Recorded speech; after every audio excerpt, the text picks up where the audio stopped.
السلام علیکم۔ اعوذ باللہ من الشیطان الرجیم، بسم اللہ الرحمن الرحیم۔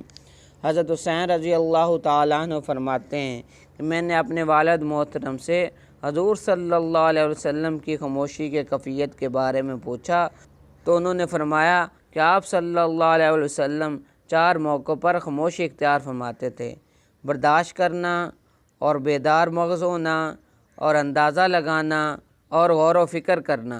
آپ صلی اللہ علیہ وسلم 2 باتوں کا اندازہ لگایا کرتے تھے کہ کس طرح سے تمام لوگوں کے ساتھ دیکھنے میں اور بات سننے میں برابری کا معاملہ ہو۔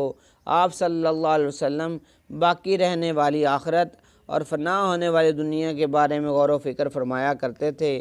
اللہ تعالیٰ نے آپ صلی اللہ علیہ وسلم کو حلم و صبر دونوں صفتوں سے نوازا تھا، چنانچہ آپ صلی اللہ علیہ وسلم کو کسی چیز کی وجہ سے اتنا غصہ نہیں آتا تھا کہ آپے سے باہر ہو جائے۔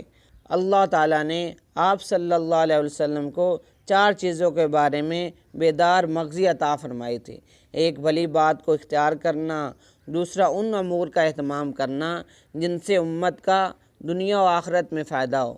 اس روایت میں 4 چیزوں میں سے صرف 2 کا ذکر ہے، اور کنز الاعمال کی روایت کے آخر میں یہ مضمون بھی ہے: اللہ تعالیٰ نے آپ صلی اللہ علیہ وسلم کو 4 چیزوں کے بارے میں بیدار مغزی عطا فرمائی تھی۔ ایک، نیک بات کو اختیار کرنا تاکہ اس نیک بات میں لوگ آپ صلی اللہ علیہ وسلم کی اقتداء کریں۔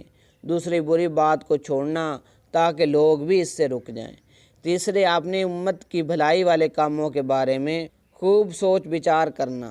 چوتھے، امت کے لیے ان امور کا اہتمام کرنا جس سے ان کی دنیا اور آخرت کا فائدہ ہو۔